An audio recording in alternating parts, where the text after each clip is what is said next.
Hello, everybody. A couple of weeks ago, there was something called an absolute bloodbath at the Washington Post, laid off hundreds of workers, the death in some ways of the Washington Post, at least according to some people. And indeed, it represents the gutting of its book coverage. The Washington Post closed its book page, according to Becca Rothfeld, who's been on the show before. She's the author of an interesting critical book, All Things Are Too Small. She had a piece in the New Yorker called The Death of Book World. And I thought it'd be a good opportunity to talk to Keen on America's resident book expert, Bethanne Patrick, who's the book critic of the LA Times, fortunately, not the Washington Post, for her response. Bethanne, I know you've looked at Rothfeld's piece in the New Yorker on the death of the book world. How miserable is this news from a book point of view?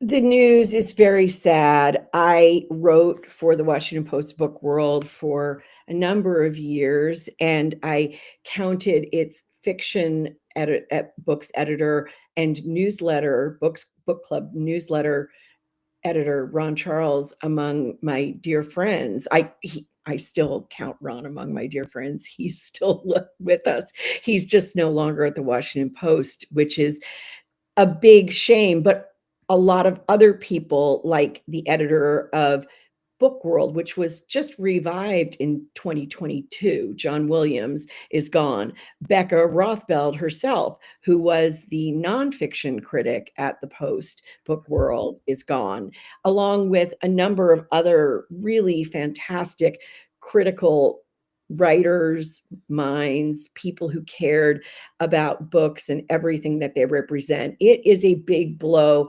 for the literary world, the publishing world, the reading world. And no one is unaware of it. No one is happy about it, except maybe someone who takes care of the bottom line somewhere. Not sure. Maybe Jeff Bezos, though. Yeah. One wonders whether he reads. Maybe his wife's plastic surgeon. I don't know. Oh, yeah. Well, if you're if Jeff Bezos' new wife's plastic surgeon out there, good news for you. Rothfeld made the argument in the New Yorker that we need generalized criticisms. There's still a lot of specialized magazines on and offline. There's Substack, of course. There's shows like this. But the argument that Rothfeld made was that the generalized review is really important. Do you agree with her? I do agree with her. However, I don't know if she and I are even speaking to a general public anymore. And this is something I've been talking about recently with a couple of colleagues. We used to know that newspapers and certain magazines, Time, Newsweek, Life magazine, etc. Maybe I'm going a little bit too far back in the past, but we knew that there was a general public out there looking at them, looking for guidance about what to read, what to pay attention to, what to see, all kinds of things. We still have some general publications like that, like the New Yorker, where Rothfeld has landed, thankfully, because she really is a brilliant critic, I think. But there are fewer and fewer of them. And I think part of the problem is that we have splintered the general public, not just into interest groups, but into generational interest groups as well. We say, oh, go ahead, just be interested in whatever music, films, books you're interested in. You don't have to care about what we care about anymore. And I don't just mean older people, I mean younger people as well. And it's really difficult, but I don't know how you get around it, Andrew. We have so much pulling at our attention all the time. We have so much news that we need to keep track of right now in the United States alone. And there's TV to hopefully take us away from it sometimes. There are movies to bring us into it and take us away from it. But it's just all so much. And it's really tough to think that there's someone out there who wants a newspaper or a magazine the way they used to be, with here's your TV page, here's your books page, here's your health page. It seems like a model that doesn't work for the way we read now. Right, and I know you've been following another interesting story Yeah. about the collapse of mass market paperbacks. Yeah. I grew up with paperbacks like Valley of the Dolls and Jaws, Peter Benchley's great book, which Yes. of course was turned into the Spielberg movie, but the book existed before the movie. How important is this? Lots of articles in the last few weeks about the end of cheap books, for better or worse. Well, I think there's always a market for cheap books. Do cheap books have to be a certain trim size that fits in a pocket, when there are a lot of people who don't carry anything in their pockets anymore? Maybe they're carrying Except them. their phone. Yeah, exactly. So there's always going to be a market out there who wants their books cheaper, or, from the library, or for free, or so on and so forth. But the thing about mass market paperbacks is that for many people like us, who grew up with them, they were both cheap and convenient at the time. And so the nostalgia factor is really, really high. So many people think, oh, those were what got me into reading.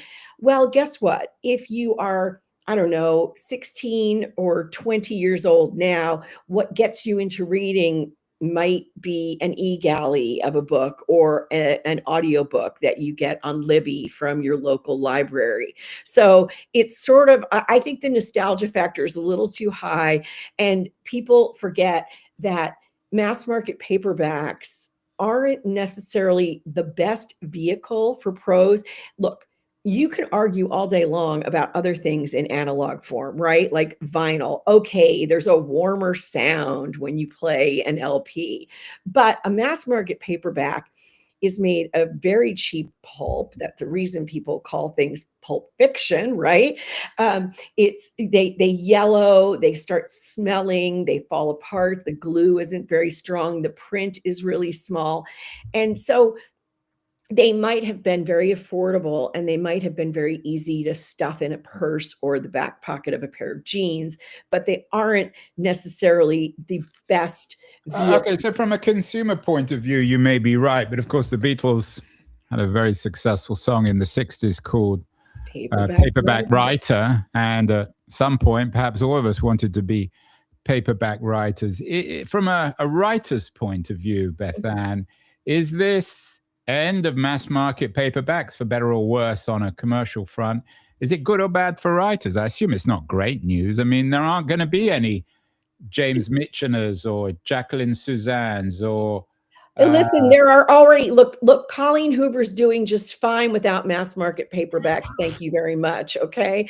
And believe me, I'm not a big Colleen Hoover reader or anything like that. And just explain who she is.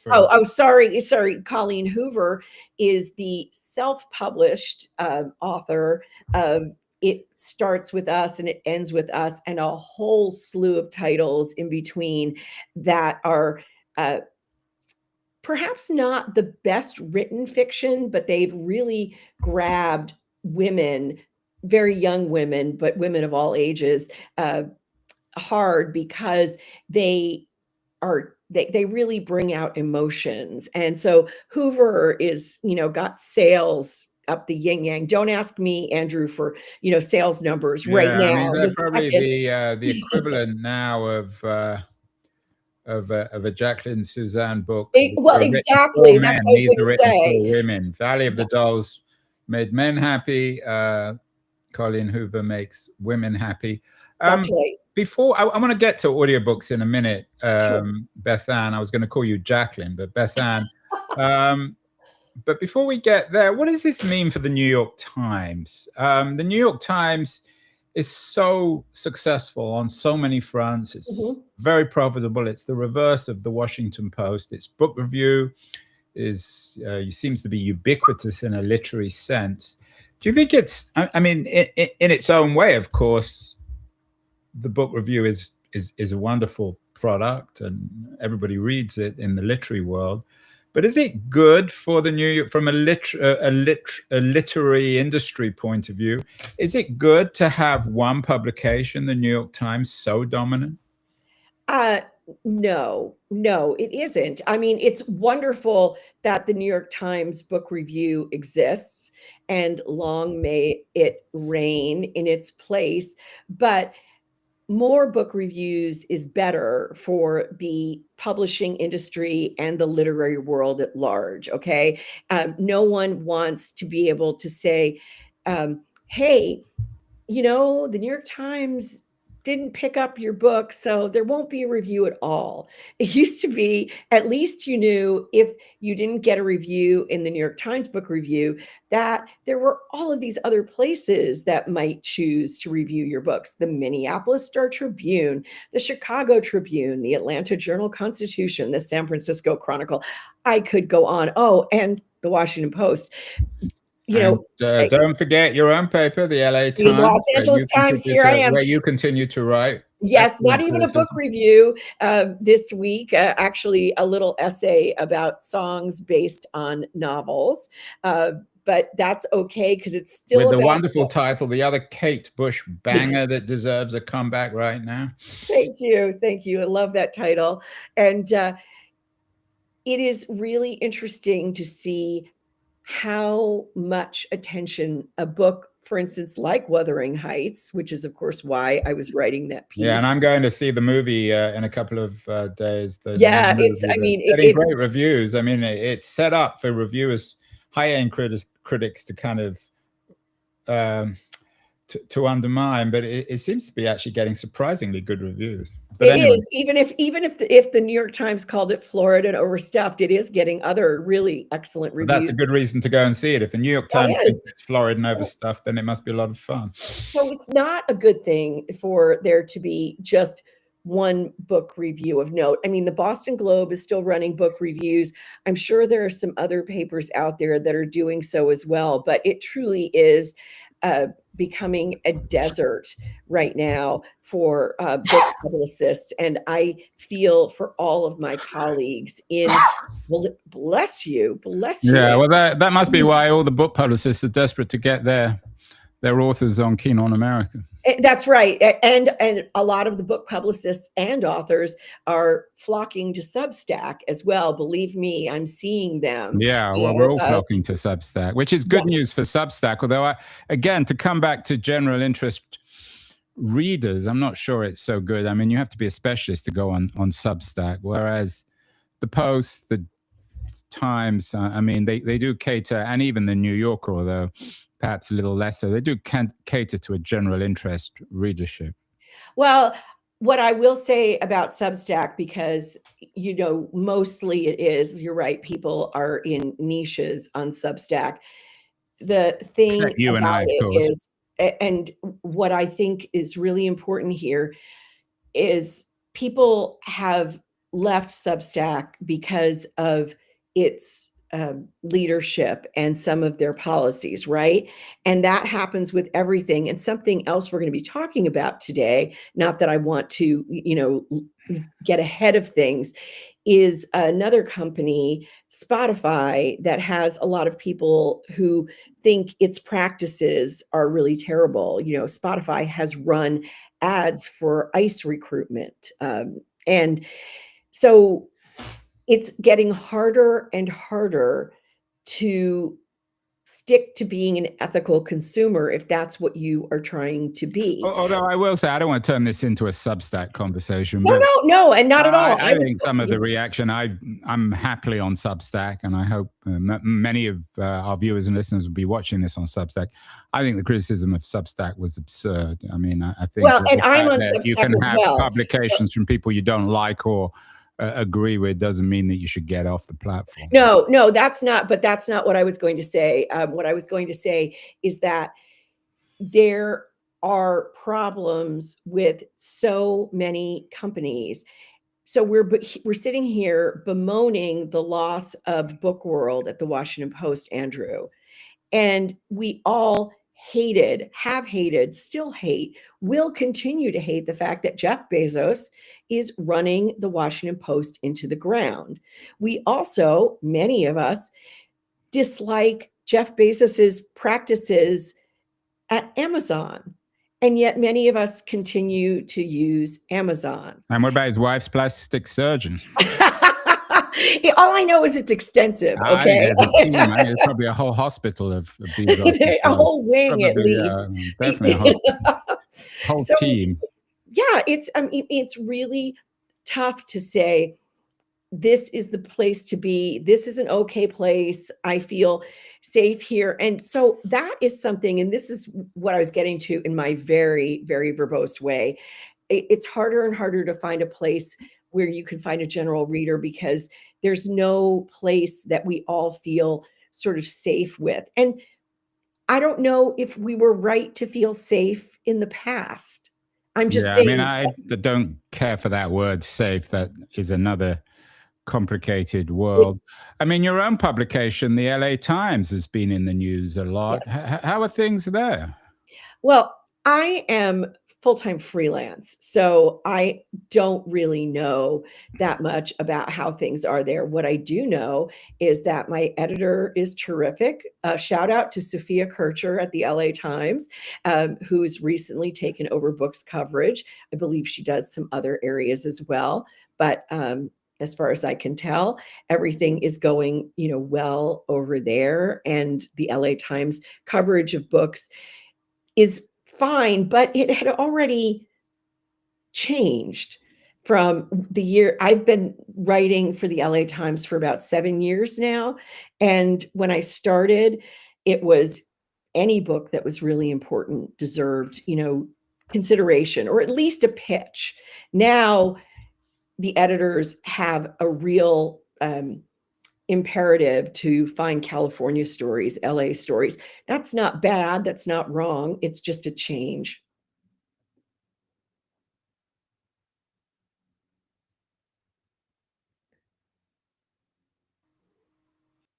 I lost you there for a second, Andrew. Yeah, you were talking about California and the sort of the fragmentation, just as everything's fragmented, Yes. culturally, economically. It's also fragmented in geographical terms. These publications tend to focus, which isn't necessarily a bad thing. It's the same with publishing houses. So let's get some better news. I mean, when we talk about books, it always seems to be bad news. But you mentioned Spotify, Bethanne, and I thought that, and this is something I sent you last week, and I wanted to talk about Spotify, who, as you know, somewhat controversial for some people, though not for me, are soon going to offer physical books. They've done a deal with Bookstore, Bookshop, which compete with Amazon.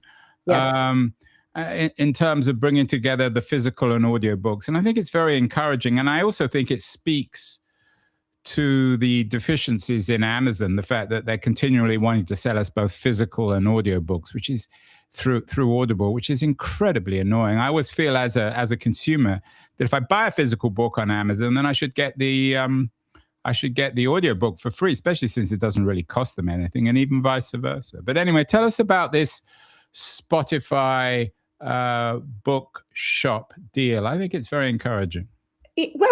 I think it's very interesting, and it's not as much of a shocker as some people seem to think it is. It is not as if Spotify is opening a bookstore on, I don't know, Rodeo Drive or Fifth Avenue.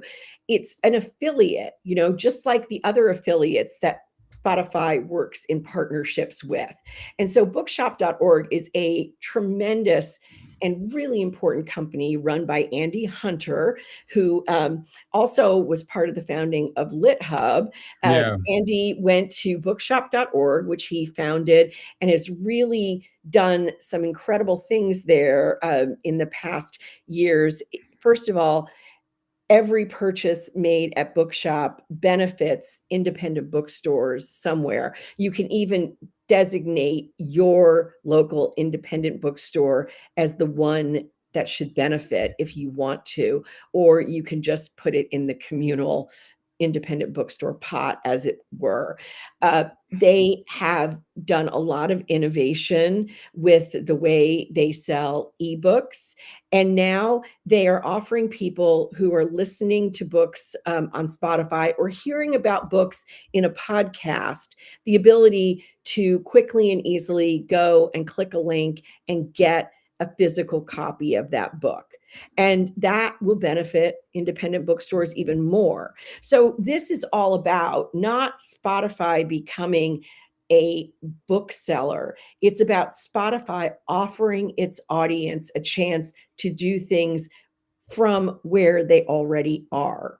So it's a convenience factor for would-be readers, if you will. There are a lot of people who have chit-chatted about this on the socials and, discussion boards on Reddit and Quora and that kind of thing, who talk about the fact that, sometimes you hear an audiobook or you hear an author on a show like this one, and you think, I want their book, I want it right now. And this is saying, here's your link, go ahead, buy Bethanne Patrick's memoir, Life Be.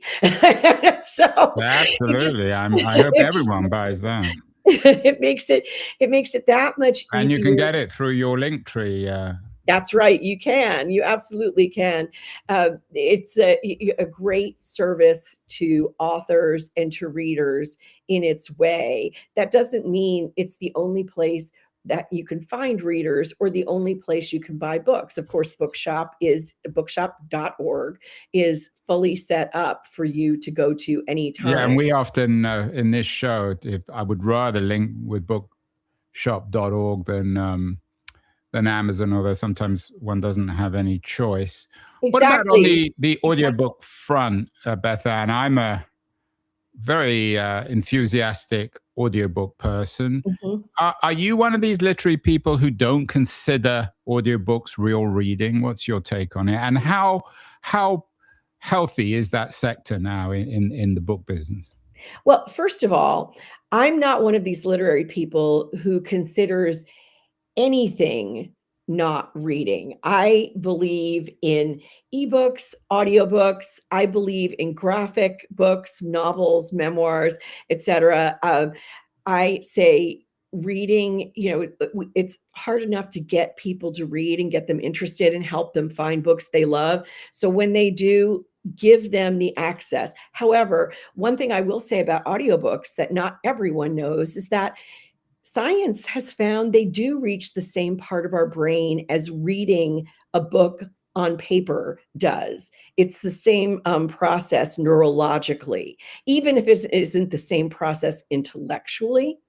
And so I've talked about this a lot. When my husband discovered audiobooks 5 or 6 years ago, it completely changed his reading life. He'd always been a reader. He's always been, he's a lawyer. He's always been someone who knew how to read and write and all that kind of thing. But he started reading so many different books, longer books by authors he never would have picked up before, many, many women novelists. He started reading more historical fiction, all through audiobooks. So I think that audiobooks can really, really help people expand their reading life. I don't know if it's the same thing. I don't know if it does the same thing for your attention as reading a printed page does. But we read for so many different purposes, Andrew. Some of us are reading because we're trying to argue a point. Some of us are reading so we can escape our daily lives. Some of us are reading so we can learn about a place we're about to travel to. I don't know. I'm pretty open-minded when it comes to reading, all persuasions of reading. No You're judgment. always open-minded. That's why I have you on the show all the time. There was a piece I also sent you from Publishers Weekly on 11 Labs, one of the new highly financed AI companies valued at $11 billion, is doubling down on audio Yep. books. Should we be wary of AI produced audiobooks, or is that just another reality, Bethanne, that we have to get used to and realize is the future, for better or worse? This is something that I am struggling with in my own reading and thinking right now, because AI is here. Let's face it, we cannot avoid it completely. I certainly believe, and most of my fellow creative writers believe, that we shouldn't be using AI to write books that we are then selling as the product of an author or a couple of authors, right? Because one of the joys of reading is it's the way two consciousnesses, excuse me, can meet in the, in the ether without any kind of radio waves or satellite towers or any satellites or towers or anything. So I think it's really disingenuous to put writing out that's AI generated and say, look, I'm the author of this. There are already books written by AI. There are going to be many, many Well, more. no, but my question, I Yeah, take I your know. point on AI Yeah. and writing, but what about using AI bots to read books? I'm sorry, and I was being long-winded again, and so I was getting to that, and the AI bots to produce audiobooks. That is really an interesting And thing it's an because expensive business. I mean, I've been into the studio for a couple of my books, and it takes a lot of time and quite a lot of resources and investment. I narrated the audiobook of my memoir, and it was a wonderful experience. I was Let's just very remember, fortunate. everyone, what that memoir was. Life be. Life Be, and you can go to Bethanne Patrick's link tree to get the book. Go Look on. at this. I mean, I am lucky to be getting this kind of I get my promotion. 10%, of course, on the sale. That's right. That's right. But what I was going to say about that is it was so well produced. It was done with Audible because, long story, but my publisher hadn't bought the audio rights. And so it was a separate deal. Anyway, I had a great time doing it. I'm really, really pleased with how it came out. And I wonder about these audiobooks. They're not going to sound dead because these AI generated voices are very good, as we all know.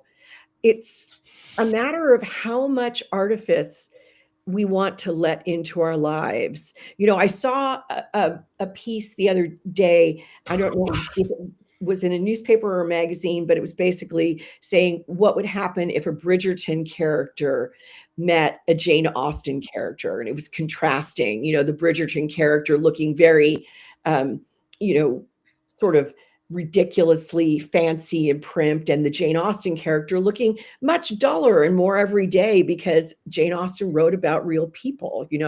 And I thought of this with audiobooks.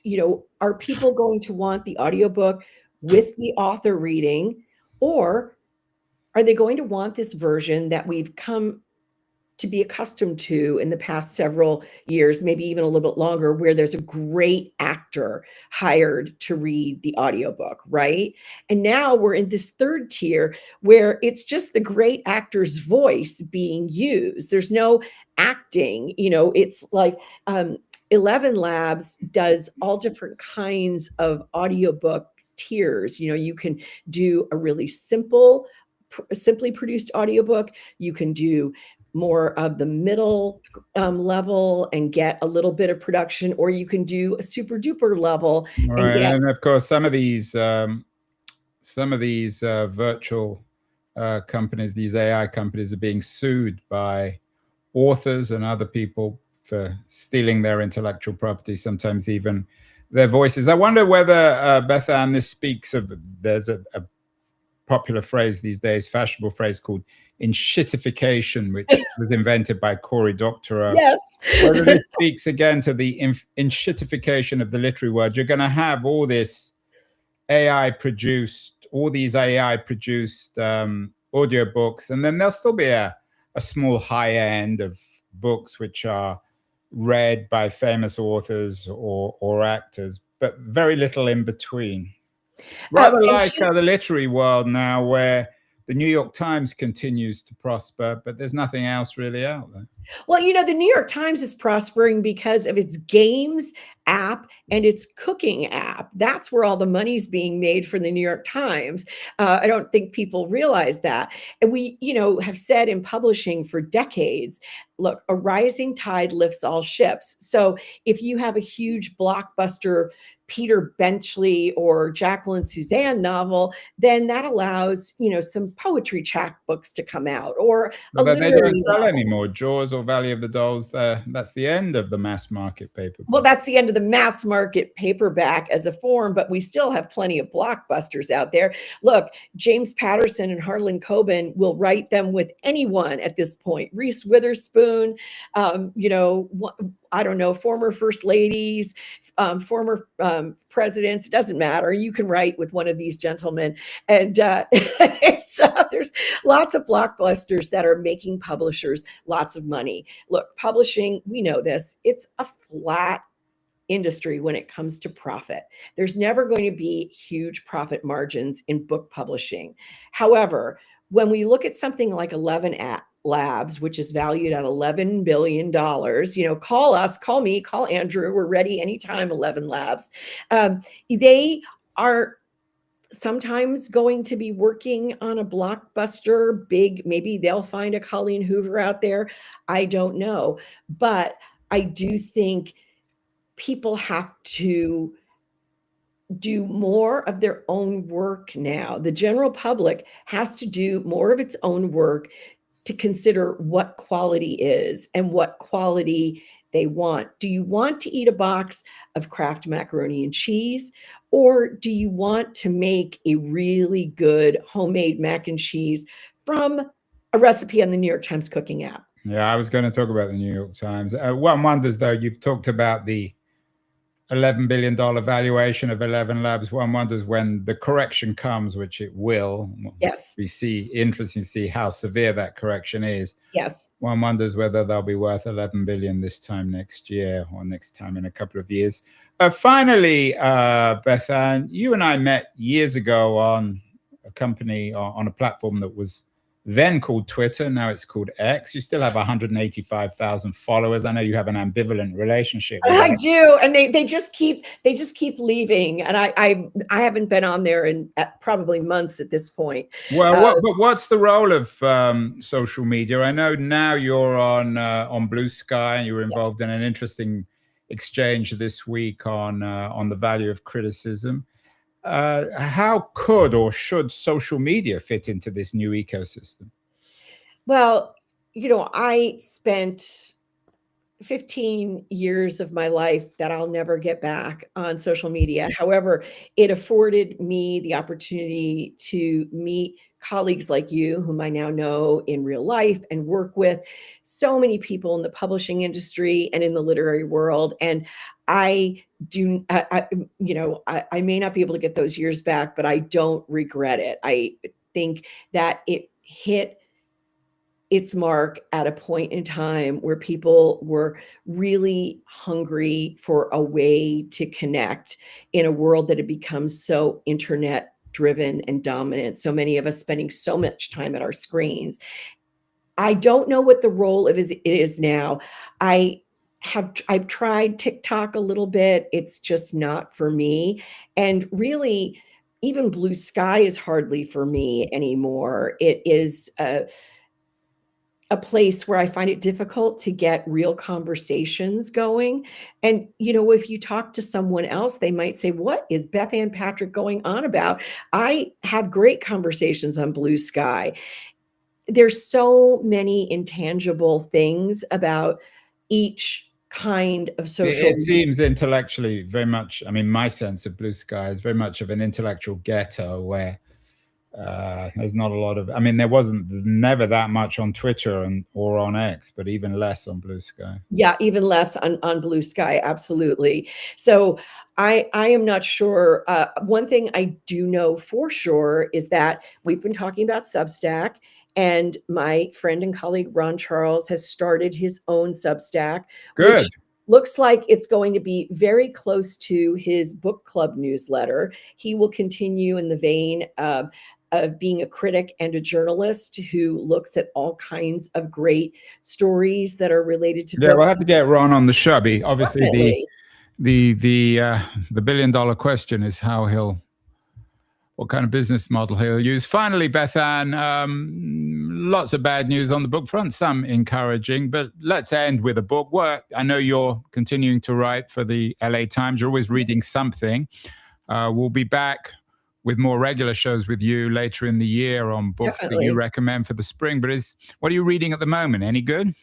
Oh gosh, this is the thing. Every time someone asks me, I'm put on the spot and my brain goes blank for a Well, second. maybe just anything Just encouraging. What should we read? Maybe Jaws, Valley of Oh, the Dolls? no, no, do not read Jaws. I will tell you exactly what I'm reading, and I will tell you, because I have my little e-reader. I am reading a delightful, but it's not out yet, book called The Adjunct by Maria Adelman about an English lit adjunct in Baltimore, Maryland, and how her former mentor or advisor in her doctoral program writes a best-selling novel that might be about her, and everyone thinks it's about her, and she's trying to sort of get through the year, and she has almost no money, and